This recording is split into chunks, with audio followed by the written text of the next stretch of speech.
est-ce que tous les sportifs se valent et est-ce qu'ils ont tous la même capacité physique? On va voir ça dans la vidéo. Entre un haltérophile, un gymnaste, encore un danseur ou un marathonien, chaque sportif a des qualités physiques qui lui est propre. Mais qu'est-ce qu'il y en est vraiment pour un skipper? C'est ça qu'on va regarder et qu'on va analyser. Dans ce format vraiment particulier, on va venir faire une analyse d'un skipper et on va regarder en fait quelles sont les recommandations et quels sont les besoins de ce sport et de cette pratique. Ça va, petit bonhomme? Ouais. Apparemment, tu veux faire de l'analyse de sportif? C'est toi-même. C'est moi, passeur mouvement! T'as prévu de faire des vidéos d'analyse? Ouais, mais c'est des vidéos aujourd'hui, on peut partager. C'est mon idée, les analyses de sportifs. Je te jure. Je te vais te péter la gueule! Mais Craig, ça va aller, c'est rien. C'est juste une petite analyse. D'accord? T'as jamais fait les skippers. C'est juste une petite analyse. C'est juste une petite analyse. Ouais, c'est bien une petite analyse. Ça va aller. Ça va, tu vas te reposer un peu? Ouais, je crois que tu me laisses travailler? Ouais, je vais. Ouais? Allez, merci. Merci, c'est super. J'adore ce que tu fais. Je t'abonnerai à ma chaîne? Ouais, je vais m'abonner. Merci. Et donc, dans cette analyse que je vais enfin pouvoir réaliser, on va comme ça regarder en tant que skipper à quel point ce sport est exigeant. D'un point de vue des contraintes physiques, de la durée de l'effort, mais aussi des fois des besoins d'explosivité. On va regarder les points forts, les points faibles. Bref, une analyse complète. C'est parti. Alors, pour commencer, Nico, est-ce que tu peux te présenter déjà, s'il te plaît? Ouais, donc Nicolas Troussel, j'ai 48 ans, puis originaire du Nord Finistère et je prépare le Vendée Globe 2024 sur le bateau Corum l'Épargne. Ok, c'est quoi comme type de bateau? C'est un IMOCA, donc c'est un bateau, donc c'est que des bateaux qui préparent le Vendée Globe. C'est des bateaux qui font 18 mètres de long, qui pèsent à peu près 9 tonnes, avec là on voit le mât derrière qui fait une trentaine de mètres. Le hangar a été fait en fonction de la taille du mât. Ok, nickel. Toi, dans le passé, quel type de course t'as déjà fait? Est-ce que le Vendée Globe c'est tous les 4 ans si je dis pas de bêtises? Mais t'as fait d'autres courses, j'imagine. Est-ce que t'as un petit palmarès à nous donner? Oui, avant je participais surtout à la Solitaire du Figaro que j'ai gagné 2 fois dans les années 2010. Suite à des courses en double, en solitaire, les transatlantiques. Tout ça c'est beaucoup d'expérience avant d'arriver à ce très beau projet qui est, et moi c'était mon graal de participer au Vendée Globe. Et est-ce que c'est un peu une progression logique pour un skipper de commencer par ce type de compétition et de monter sur des compétitions qui sont beaucoup plus longues en durée, donc j'imagine en énergie, en expérience? Ou est-ce que tu peux très vite commencer par des trucs aussi durs et impactants que le Vendée Globe? Souvent non, le chemin c'est de commencer par des plus petits bateaux et des plus petites séries et de se faire un nom avec ça et puis d'arriver à monter un projet qui est d'envergure, les projets Vendée Globe. Après il y a plusieurs chemins, il y a plusieurs projets, il y a plusieurs aventures qui se créent, il n'y a pas de ligne directrice, mais par contre sportivement c'est comme ça que on se donne le plus de chances d'y arriver. Et particularité sur ce bateau, t'es tout seul surtout? Et pendant combien de temps à peu près sur une course comme le Vendée Globe? Le Vendée Globe, c'est avec ces bateaux qui vont assez vite, c'est à peu près 80 jours, donc peut se rapprocher selon les conditions météo de 70 jours. Ouais, oui, parce que même si j'imagine que d'un point de vue technologique, les bateaux évoluent chaque année, vous êtes de mieux en préparés, d'ailleurs on va en parler dans la vidéo, mais comme tu l'as bien dit, les conditions météo font que des fois, quoi qu'il arrive, tout le monde va mettre une semaine de plus parce que la météo est pourrie. Exactement, on est complètement dépendant de la météo, donc on a beau aller vite, si la route n'est pas droite et qu'on n'a pas du vent dans le bon sens, du coup on est obligé de louvoyer et de mettre beaucoup plus de temps que prévu pour rallier les Sables d'Olonne en faisant le tour du pôle. Ok. Ouais. Donc sur le bateau, t'es en autosuffisance, en cas de problème médical, t'es tout seul, t'as à boire, à manger, personne vient et te file un coup de main sur le bateau, rien. Non, on est tout seul. Après, on est connecté avec la Terre. Si on a un gros problème, on a le droit quand même d'échanger pour pouvoir résoudre un problème technique. Ok. Bon, on va attaquer un petit peu. Donc je t'explique un fouille à l'idée. Ça va être que moi je vais te regarder. Donc comme je dis, moi je suis pro de santé, j'ai l'habitude de bilanter des patients et on va essayer de jouer un peu à un jeu de est-ce que en regardant tes volumes musculaires, en regardant comment tu bouges, etc. J'arrive à deviner sur un sport que moi je ne connais pas particulièrement. Et donc on va regarder est-ce que l'image qu'en tout cas moi j'en ai de quoi a besoin un skipper pour pouvoir naviguer plusieurs semaines ou plusieurs mois tout seul, est-ce que ça correspond oui ou non à comment toi tu te sens et comment toi tu bouges de manière générale. Ok. Pareil, si tu as eu des petites douleurs ou des petites blessures, c'est le genre de truc que je vais essayer de voir. Est-ce que je vois des séquelles comme je peux le voir des fois sur des patients en cabinet. Et puis derrière tu me diras soit ouais Emric t'as tout à fait raison, soit vraiment t'es naze, tu t'es complètement planté. Ce sera juste d'essayer de voir si c'est cohérent. Ok. Ça te va? Ouais, très bien. Mets-toi de dos en ce cas-là pour commencer s'il te plaît. Déjà pour un truc hyper intéressant, ça va être la largeur que spontanément t'as pris au niveau de tes pieds. Je t'avais pas donné d'indication, mais là en fait ce que t'as fait c'est que tu t'es créé seul un gros polygone de sustentation. C'est un terme qu'on utilise qu'en école de kiné, mais qui est assez parlant. Tu connaissais ce terme? Ah non, je connaissais pas, non. Le polygone de sustentation, c'est assez simple. Ça va être tout l'espace défini entre tes deux pieds. Donc plus tu vas prendre large, plus tu vas avoir un grand volume de polygone. Évidemment, plus tu resserres, plus tu vas réduire ton polygone et moins tu vas être stable. Et toi, spontanément, en fait, t'as répondu à un besoin que tu dois avoir un petit peu en permanence sur le bateau, qui est d'être stable et en équilibre en permanence.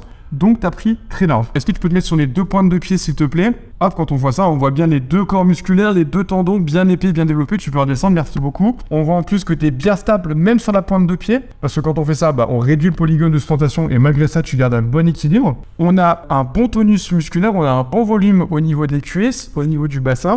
Et de toute façon, quand on regarde de manière générale, on voit que d'entrée de jeu, on a un physique qui est quand même carré, athlétique et sportif. On voit des bonnes épaules, on voit des bons trapèzes supérieurs ici à ce niveau-là. Là, on le voit pas trop, mais quand on plaque le t-shirt, on voit à quel point ici c'est bien creusé. Donc ça montre qu'il y a des volumes musculaires. Moi là, je sens 2 grands tubes, on va les regarder après dans ce nœud qui correspond aux paravertébraux. Donc globalement, on est directement sur un physique athlétique. T'es légèrement comme ça, il y a peut-être une petite attitude scoliotique, mais en tout cas, si t'as des douleurs, ça sera absolument pas ça la cause, mais on le voit quand même. Si on regarde de côté, globalement, t'as un profil plutôt rectiligne pour faire très simple, t'as soit des gens très droits et très plats, soit des physiques beaucoup plus cambrés. Tu te fais un peu plus sur la première avec quand même une antéprojection ici au niveau de la tête. Là, on voit au niveau de la charnière cervico-thoracique, donc là, t'as les vertèbres thoraciques, là, t'as les vertèbres cervicales, le creux, et on voit que t'es un petit peu tête en avant. Ce qui est marrant, c'est que c'est plus des profils genre sédentaires, genre informaticien, ce qui n'est pas ton cas, mais par contre, t'avais quand même dans l'ensemble peu de courbure, mais compensé par un bon tonus musculaire.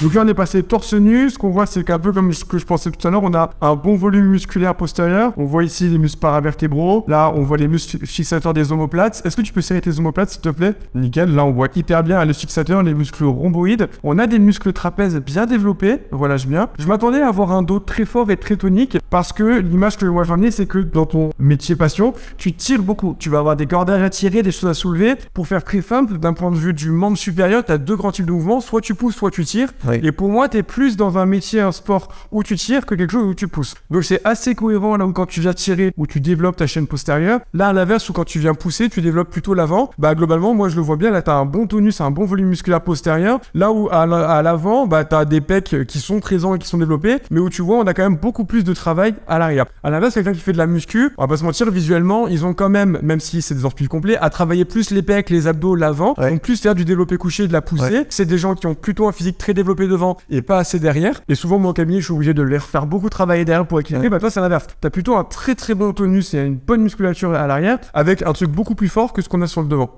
Ça correspond toi un peu à ce que tu travailles, à comment tu le développes, ou c'est un truc qui se crée spontanément en fait par ta pratique? C'est quelque chose que je travaille pas spécifiquement, mais par la pratique et puis peut-être par les exercices que je fais quand je fais du cross-training. Ok, on va regarder un petit peu comment tu bouges. Est-ce qu'en partant de la tête, tu peux t'enrouler complètement vers l'avant, s'il te plaît?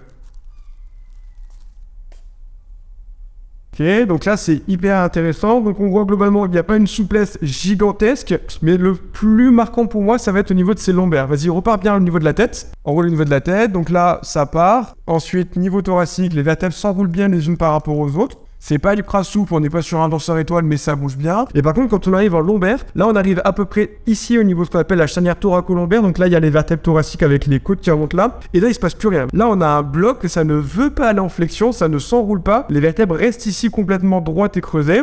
Et ensuite, là, on voit que ça va être plutôt la tension des muscles à l'arrière des cuisses, des ischio-jambiers qui va tirer et remonte. Donc là, pour moi, il y a vraiment de mobilité en flexion lombaire. Je pense que ça doit être une région qui t'embête un petit peu. Je pense que tu dois avoir des douleurs de dos, sûrement des douleurs plutôt en bas. Tu dois être plutôt gêné quand tu restes longtemps immobile. Tu dois avoir un peu envie de t'enrouler ou de t'étirer en permanence, ou en tout cas c'est vraiment une zone qui chez toi ne bouge pas assez et donc doit t'embêter un petit peu dans la vie quotidienne. Toi, le dos, du coup, c'est un truc qui gêne ou pas spécialement? En fait, c'est un peu le problème de tous les marins, c'est qu'en fait on est dans un milieu hostile qui bouge tout le temps, à déplacer des charges et à être dans des positions qui sont pas des positions normales, on va dire, pour bien travailler. Et du coup, c'est vrai qu'on a souvent le bas du dos un peu coincé, tout ça. On fait beaucoup d'étirements et on travaille ça pour que justement on n'ait pas de douleur et que... Toi, t'as déjà eu des épisodes de lumbago, tu sais, où tu te bloques un peu le dos en mode je suis bloqué pendant 2-3 jours? Ouais, c'est arrivé, mais justement j'ai appris à bien travailler pour essayer de d'étendre la zone et qu'il n'y ait pas de...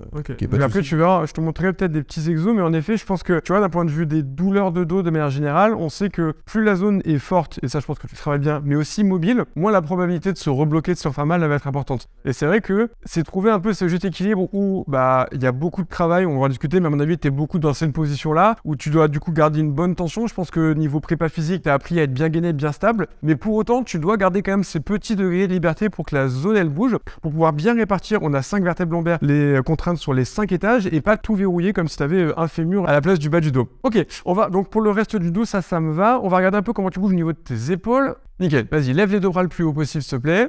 Ok, donc là, il y a un test que moi j'utilise au cabinet, c'est ce que je dis, je pense qu'on le verra bien ici de côté. Il faut, pour avoir une bonne mobilité d'épaule, d'être capable de voir l'oreille de la personne qui lève les bras. Là, je ne vois plus tes oreilles parce que c'est masqué par tes bras. Donc là, on voit qu'on a une bonne restriction au niveau des épaules, mais aussi un petit peu au niveau du rachis thoracique dans cette zone-là. Et redescend.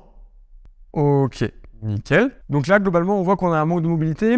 Après, je pense que dans ta pratique, c'est pas un truc dont tu as non plus extrêmement besoin. Je pense au contraire, tu as plus besoin d'être fort et tonique. Donc, quitte à choisir entre un profil hyper lax, quelqu'un qui bouge trop, et un profil hyper raide, toi, tu as plus besoin d'être dans la deuxième catégorie. Donc, je pense que autant ta prépa, tu travailles beaucoup ton renforcement, autant je pense que de venir chercher en mobilité et en souplesse max, ça peut limite être contre-productif parce que toi, tu as plus besoin de tonus et de stabilité que d'hypermobilité. Donc, pour moi, ça, c'est plutôt normal et adaptatif, en fait, à ta prépa et à ton sport. Est-ce que tu peux te mettre face à moi, s'il te plaît, et je vais te demander de réaliser un squat. Donc là, je te laisse faire comme tu as envie de le faire. Tu viens t'accroupir et remonter. Ok. Nickel. Est-ce que tu peux le refaire 3-4 d'affilée, un petit peu plus lent, s'il te plaît? Ouais, vas-y, tu descends bien le plus bas possible et tu remontes bien un peu plus lent. Donc là, premier truc qu'on peut voir spontanément, ce que tu as fait, remonte, c'est que tu es venu écarter encore plus ton pied, mais là, pas pour une question de stabilité, et tu es venu ouvrir. Donc là, je parie tout ce que je peux parier que tu es ultra raide des chevilles. Je pense que ça, c'est un gros blocage chez toi. Fais la même chose, je vais te challenger, pied complètement parallèle, à peu près parallèle, vraiment. Ouais, nickel. Là, tu vas très doucement, mais ce qu'on va voir, c'est qu'à un moment donné, tu vas avoir beaucoup de mal à descendre. Nickel, sans partir en arrière. Et là, tu dois sentir que tu es déséquilibré. Et surtout, en fait, tu es complètement penché en avant. Et du coup, tu n'arrives plus à garder cette rectitude. Donc, je pense que tu es très raide des chevilles. Je les testerai après. Je pense que tu es encore plus bloqué à droite. Il y aura peut-être un antécédent d'entorse de cheville, on regardera. Est-ce que tu peux te remettre dans la largeur que tu veux? Donc confortable au niveau largeur de pied, voilà. Reste en bas du squat, s'il te plaît. Par contre, là, ce qu'on voit, c'est que tu es plutôt à l'aise. On voit que tu as très vite trouvé une stratégie pour te mettre bien dans cette position. Tu as une bonne flexion de genou. Là, tu es bien adapté malgré ton manque de flexion au niveau du bas du dos pour récupérer en fait ta flexion sur ton rachis thoracique. Et je pense que ça, c'est une position dont tu as un peu plus régulièrement besoin sur le bateau. Donc je pense que c'est un truc qui n'est pas exigeant pour toi. Remets-toi debout. Par contre, je vais te demander autre chose. Ça va être de me faire la même chose avec les bras au-dessus de la tête avec l'élastique. Donc de venir descendre ici et remonter. Vas-y lentement, prends ton temps.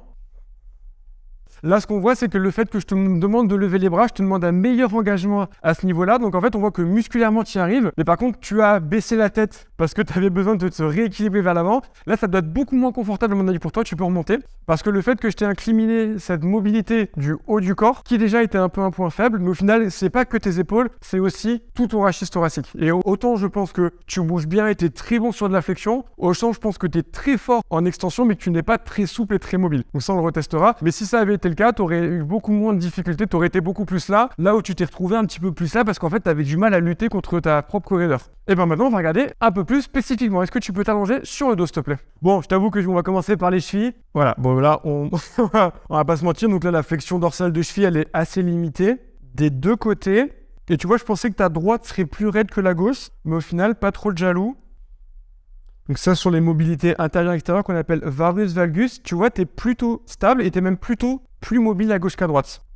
Donc en fait, ce qui est important, c'est que toi, tu n'as pas vraiment besoin d'une grosse mobilité en flexion-extension. Ça, parce que faire des squats sur le bateau, on a vu que tu avais réussi à compenser. Par contre, d'avoir une bonne mobilité, stabilité, surtout en fait en varus valgus, c'est ça qui va te permettre, en écartant aussi tes pieds, toi d'être stable et d'être tonique. D'ailleurs, tu as une bonne tonicité de ta voûte plantaire. Donc je pense que la stabilité, ça ne doit pas être un truc qui te pose beaucoup de problèmes sur le bateau, bien que ça doit être un truc très important. On retrouve les deux mollets bien musclés, mais pas spécialement tendus ou contractés. Donc je pense que les mollets, ça doit pas être un truc que tu travailles spontanément, mais qui ont dû se développer en fait par ton mode de vie et ta pratique. Tu les bosses les mollets ou pas? Tu viens faire genre du renfo comme ça en pointe de pied sur une jambe ou du jump box. Ah ouais, alors box jump c'est intéressant, ça va un petit peu les travailler, donc le fait de sauter sur une box et de redescendre, mais c'est pas du renfo spécifique, tu vois. Ah ouais. Donc mais ça va. Corde à sauter. Ouais, ah oui, corde à sauter un peu plus. En effet, corde à sauter un peu plus. Donc là, les genoux étaient nickel. Vraiment, on a une flexion complète, donc ça c'est ce qu'on a vu sur le bas de ton squat. Les hanches sont plutôt bien. T'es un peu gêné en fin de flexion, mais globalement, t'es plus sur un profil où le membre inférieur te gêne pas plus que ça. Ok, on va tester les cervicales ici. Donc là, on retrouve un petit peu la position qu'on avait tout à l'heure debout. Tu es un petit peu en extension ici. En fait, cette zone-là, tu es en extension au niveau cervical haut. Et là, on retrouve, à mon avis, ça doit pas être hyper agréable, des petites contractures musculaires. En fait, tu as des petits muscles qui sont tout en haut de la base du crâne, qui viennent te verrouiller un peu comme ça en extension et qui expliquent un peu cette posture vers l'avant. Et là, on ne retrouve pas une grande mobilité, mais tu vois, tout ça, moi, je le mets vraiment en lien avec un tonus musculaire. Tu vois, on voyait tes trapèzes supérieurs tout à l'heure qui étaient bien développés. Là, on a des soccipitaux qui sont bien tendus. Donc, en fait, autant au niveau de ton bas du dos, je pense que ça manque de mobilité. C'est vraiment les vertèbres, les articulations qui ont besoin de bouger. Autant, je pense qu'au niveau cervical, c'est plutôt, en fait, des compensations musculaires parce qu'en fait, tu dois avoir une telle tension et une telle contracture permanente de la zone qui font que ça bouge moins bien plutôt qu'un réel blocage. Mais je pense que toi, tu dois avoir soit envie de t'étirer, soit de te faire masser, soit de détendre, parce que là-dessus, on retrouve des tensions. Au niveau cervical, toi, comment tu te sens quand tu es sur le bateau? Bon, en fait, sur le bateau, bien, parce que étonnamment, sur le bateau, tout se détend, même si l'environnement est parfois hostile ou stressante. Ok. Mais en fait, moi, une fois quand je navigue, j'ai jamais de douleur. Nulle part? Nulle part, ouais. Ok. Et ça, tu mets ça sur le côté, ton corps, il y est adapté ou l'adrénaline? Comment tu l'expliquerais? Peut-être l'adrénaline, je sais pas, mais en tout cas, j'ai jamais eu sur le bateau des... Et dans la vie quotidienne? problèmes. Alors que dans la vie quotidienne, c'est vrai que parfois je me sens tendu, donc du coup je fais des étirements pour me détendre. Pour soulager, étirement un peu du trapèze, etc. Ouais, c'est ça. Okay. Est-ce que tu peux te mettre sur le ventre, s'il te plaît? Donc là, sur le ventre, on voit à nouveau le peu de courbure. Des fois, on a des personnes comme ça qui sont très bombées spécifiquement. On retrouve ce bon tonus musculaire. Et là, toute la région thoracique qui manque de mobilité. Là, j'ai du mal, moi, à aller chercher à l'étage cette extension. Là, on a ce qu'on appelle aussi, qu'on peut appeler des fois la bosse de bison. Donc, ce côté au niveau de la jonction entre les cervicales et thoraciques qui ressortent, qui sont plus dus, comme on a vu, à ta position qu'à une vraie déformation et à ces tensions. Mais tu vois, ça se relâche assez vite et assez bien dans l'ensemble. Et ça, tu vois, c'est vraiment la différence entre ce qu'on peut des fois retrouver chez des gens qui peuvent avoir comme toi des tensions dues à plus à un mauvais mode de vie, je bouge pas assez, je suis hyper stressé au travail, VS toi où en fait tes tensions musculaires, elles sont plus dues à une recommandation physique à un instant T. Et tu vois, c'est ça qui différencie un peu les sportifs de haut niveau comme toi, où leur corps est un outil de travail, VS une personne qui utilise son corps pour travailler et qui plus paye les conséquences de ce qu'elle est obligée de faire. Là où toi, en fait, ton corps, c'est vraiment ton outil. Ok, remets-toi sur le dos, s'il te plaît. On va regarder un peu coup de poignet s'il n'y a pas des trucs en particulier. Coude, ça bouge bien. Poignet aussi. Je m'attendais à ce que tu aies des mains toutes rugueuses. Non, tu as les mains plutôt douces. tu serais venu au mois de décembre, j'avais les mains rugueuses, parce que j'avais fait un mois de mer. Donc là, j'avais les mains défoncées. Mais là, ça va, ça s'est remis à peu près en place. Non, je vois pas de blocage en particulier. Si je devais dire un truc, ce serait des tensions en fait plutôt, ce qui est ultra cohérent, plutôt en fait au niveau des fléchisseurs ici de l'avant-bras. Pour faire très simple, au niveau de l'anatomie coude et poignet, on va globaliser en deux groupes musculaires, les muscles plutôt fléchisseurs qu'on va retrouver vers l'interne, donc ce qu'on appelle les épicondyliens médiaux, et les muscles plutôt extenseurs qui vont eux ouvrir, qui sont plutôt les épicondyliens latéraux. Chez toi, clairement, on a un bon développement ici, ce qui est normal parce que tu as besoin de beaucoup de force et beaucoup de grip. On va retrouver plutôt un avant-bras et un poignet de quelqu'un qui fait de l'escalade ou de la grimpe, tu vois, avec un grip, vas-y, ferme ma main à fond, au max, un grip assez fort, assez tonique, avec un bon développement à ce niveau-là de toute la loge, du coup, des épicondyliens médiaux, des mains hyper épaisses, puissantes, mais tout à fait cohérent du coup avec ça. Donc ouais, un peu de tension à ce niveau-là, mais tu vois, je trouve pas de gros blocages, je pense pas que ce soit un élément particulier. Là, t'as une petite cicatrice, qu'est-ce qui s'est passé? Je me suis cassé le poignet. Ok, et tu vois, c'était il y a longtemps, je pense. C'était, ouais. Parce que t'as bien récupéré. Un peu plus d'une dizaine d'années. Ouais, t'as bien récupéré en amplitude. Donc tu vois, globalement, le point numéro 1, c'est je pense que t'as pas eu de grosses blessures. Globalement, t'as un physique qui bouge assez bien. On a les principales zones de raideur, en fait, c'est ta cheville, mais au final, t'en as pas du tout besoin. C'est tes lombaires, et au final, on a vu que même si je pense que t'en as besoin, t'as réussi à très bien les compenser dans la manière dont tu t'accroupis. Et cette zone épaule thoracique, mais qui, elle, une fois encore, je pense, ne te sert pas énormément. Je pense que ce qui doit le plus te gêner, alors, comme tu nous l'as dit, globalement, quand tu navigues et tout va bien et tous les feux sont au vert, mais en dehors, c'est peut-être plus ta zone lombaire qui doit te tirailler, t'embêter un petit peu, et un peu des tensions qui sont plus dues, soit à tes tensions musculaires, parce qu'on a tous des profils, tu vois, mais c'est évidemment, tout le monde est différent. On devait catégoriser des profils de morphologie avec des tempéraments. En général, tu vois, les gens qui sont très droits, très dans la rectitude, c'est des gens qui ont tendance à donner des consignes, à être très détendu, je généralise, tu vois. Mais c'est un peu moi l'image que j'ai de toi et qui vont avec de la raideur, mais qui du coup est aussi en lien avec cette préparation physique et ce tonus musculaire dont tu as besoin. Et ce qui est intéressant, c'est que toi, quand tu navigues, tu peux avoir besoin des fois d'être très fort, très puissant et très explosif à un moment donné. Et c'est à ça qu'en fait te servent ces volumes musculaires, ces mollets puissants, ces lombaires présentes, etc.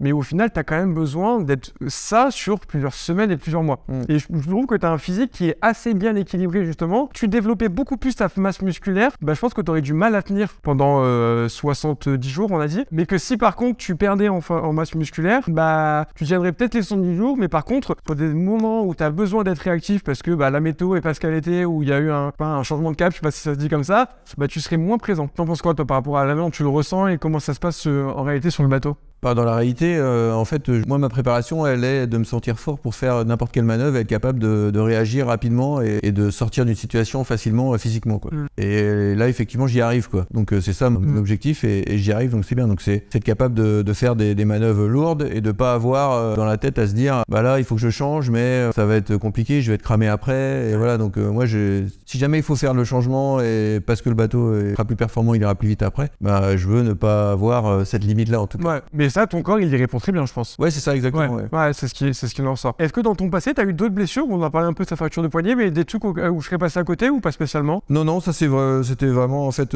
j'ai eu sur les deux côtés, en fait, les...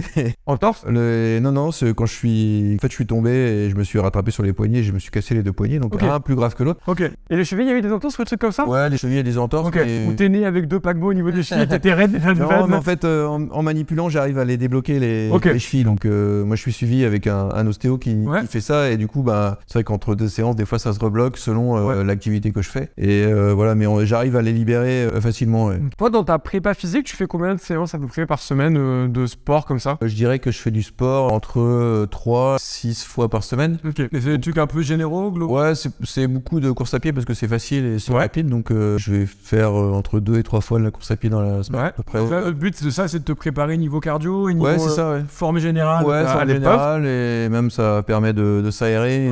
Mais tu dois avoir du renfort avec de la charge quelque part, avec le physique que tu as, c'est obligatoire. Ouais, et après je fais du cross-training à Quimper depuis 4 ans ou 5 ans maintenant. Et avant je faisais plutôt muscu dans une salle. Et là j'en fais 2, 3 et ça m'est arrivé d'en faire 4 fois par semaine. Ok. Et ça, toi, tu vois le bénéfice derrière sur le bateau de ta capacité à... Bah moi, je trouve que c'est vraiment complet pour ma préparation et en tout cas pour notre sport. Ce qui est bien, c'est qu'on peut adapter, quoi. Donc on peut faire ou poids de corps, ou bien mettre des charges, essayer de progresser dans les charges et de mettre... Voilà, donc on fait un peu ce qu'on veut. Et en plus, c'est abdos, gainage et cardio aussi, donc c'est quand même parfait. Toi, les charges que tu manipules quand tu t'entraînes, donc tu fais peut-être un peu de squat ou des choses comme ça, ou du soulevé de terre. Tu les fais à combien de kilos à peu près? Bah, soulevé de terre, je suis à l'aise à 100 kilos et après, le reste, je sais pas moi, clean and jerk, je dois être à 70. Ce qui est énorme. Donc clean and jerk, à l'épaulé jeté, consiste à prendre une charge, à venir la poser là et ensuite à venir passer en dessous dans un deuxième temps, 70 kg, ce qui est très bien. Et tu vois, c'est intéressant parce que quand on imagine quelqu'un qui navigue, un skipper, on n'imagine pas en fait la capacité physique que ça demandait. Et en effet, quand on soulève des voiles, combien elles font les voiles, tu me disais? Bah elles font justement à peu près ce poids-là. Donc selon la taille de la voile et... Tu peux essayer de la soulever ou pas? Ouais, vas-y, J'ai dit essayer, hein. Celle-là, elle doit faire 60. C'est à cause de la taille que j'ai pas réussi, c'est pas à cause du poids. Mais ouais, en effet. Et ça, t'es amené à le trimballer tout seul sur le bateau. Donc c'est pour ça qu'il y a des poignées sur les côtés. Souvent, on les traîne. Mais parfois, on est obligé de les faire passer. Et souvent, on est mal placé. Là, on se place comme on veut dans le hangar. Mais dans le bateau, il y a des passages un peu compliqués, Bah, en vidéo. Non mais c'est clair. Et puis en plus une surface instable qui bouge en permanence, etc. Et puis à froid, quoi. Tu viens de faire là, quoi. Ouais, c'est ça. Oui. Et oui, c'est ça qui est important. Sur le bateau, t'as pas le temps de te dire allez, on est parti, je vais aller me soulever un peu de charge, je fais un peu de squat à vide, etc. Non, des fois tu peux t'imaginer en train de dormir à la limite et il faut que d'un seul coup tu... Bah t'es réveillé par une mauvaise manœuvre du bateau ou un problème. Exactement. Et du coup, il faut que tout de suite que t'interviennes. Et voilà. Donc tu vois, ce qui est très intéressant, c'est que globalement, je trouve que t'as un physique et une capacité à bouger qui est complètement en lien, en tout cas avec ce que moi j'imaginais et même ce que tu nous racontes de quels sont les prérequis en tant que skipper. Tes points faibles, entre guillemets, le sont de manière générale, mais ne le sont pas dans ton activité et dans ton loisir, métier, passion. Donc au final, c'est plutôt adapté et ce dont toi tu as besoin, c'est plutôt devenir un point fort. Ce côté fort, ce côté d'être plutôt mobile et à l'aise au sol. Et il n'y a que ce petit bas du dos, je vais peut-être te montrer 1 ou 2 exos que tu vas pouvoir retravailler qui pourrait t'embêter, mais au final, quand tu es dans ton élément, tu es dedans et ça te gêne même pas, quoi. Et on voit qu'il n'y a pas d'antécédent de blessure particulière. Donc en fait, franchement, t'es au top, quoi. Ouais. Donc là, un exercice tout simple, tu me dis si c'est un truc que tu as un peu ou pas, ça va être de te faire bouger en fait en flexion au niveau du bas du dos. Mais en fait, vu depuis combien de temps, à mon avis, tu es comme ça, et ton physique, on va pas juste faire ce qu'on appelle de anti-rétroversion de bassin ou de se mettre à 4 pattes et de faire ça parce qu'en fait, globalement, chez toi, ce sera pas suffisant, on va falloir qu'on mette un peu plus de charge. Donc là, l'idée, ça va être de venir prendre le poids, tu repars de la tête, mais tu vas assez vite au début parce qu'on a vu que ça bougeait bien. Et par contre, quand tu vas arriver au moment où le bas du dos va commencer à bouger, là, tu prends un peu plus ton temps, t'essayes, toi, limite, comme quand tu fais un abdo, un crunch, de reverrouiller, remettre de la tension, te laisser descendre le plus bas possible et remonter. Je te laisse essayer, là j'ai pris 12 kg. Là vas-y, tu pars au niveau de la tête, donc tu relâches complètement les bras, tu te laisses descendre, enroule à ce niveau-là. Voilà, stop. Là on va commencer à arriver dans cette zone-là, donc là essaye de toi, comme si tu faisais un abdo, tu vois, de forcer en fait sur de la flexion. Exactement, super, de bien essayer de venir arrondir le bas du dos, aller le plus bas possible, et quand tu vois que tu es au maximum et que tu es bloqué, tu peux encore y aller, vas-y, nickel. Tu vas le plus bas possible, et tu remontes. Nickel. On va recommencer, tu peux aller un peu plus vite, tu m'en fais une dizaine comme ça. Donc là l'idée c'est vraiment d'essayer, tu vois, de mettre du poids, de la contrainte et de la région sur ton bas du dos pour lui apprendre à mieux bouger en flexion, à mieux se mobiliser. Et derrière toi, même si sur le bateau du coup t'as pas de gêne, ça va te faire un étirement des structures à l'arrière, un peu les muscles paravertébraux qui travaillent énormément, c'est eux qui vont bosser lorsque tu vas tirer des charges, lorsque tu vas manipuler ou même quand tu es juste en position immobile. Ça va te faire un étirement et mobiliser un petit peu cette région. Tu vois, ça c'est le genre d'exercice que tu peux vraiment faire. Là il y a 12 kg, mais en fait 12 kg pour toi c'est très léger. Je te ferai vite monter à une vingtaine de kilos. Tu vois, parce que quand tu me dis que tu es capable de faire des soulevés de terre comme ça à 100 kg en gardant le dos droit, bah en fait, autant chez les personnes sédentaires, 12 kg c'est beaucoup, autant pour un sportif de niveau comme toi, il va falloir mettre beaucoup plus lourd si on veut avoir cette capacité à refaire bouger ton bas du dos et les muscles à étirer qui sont quand même très puissants. Donc, conclusion, mis à part ce petit Jefferson Curl, t'es nickel, franchement, je pense que t'es bien encadré par une équipe d'ostéo, tu m'as dit, je pense que t'as un prépa physique qui t'aide, etc. Oui. Donc, ne change rien, globalement, je pense que t'es bien parti. Merci beaucoup de t'être prêté au jeu de cette analyse. Si on veut pouvoir un petit peu te suivre, etc., où est-ce qu'on peut retrouver des infos sur toi? Alors, on peut aller sur les réseaux sociaux, donc Corum l'épargne voile, et puis sur mes réseaux aussi, Nicolas Troussel. De toute façon, on vous mettra les liens juste là. Et le bateau, quand est-ce qu'il part à l'eau? Alors, la mise à l'eau est prévue fin juin, début juillet. Et voilà, donc on a hâte de découvrir.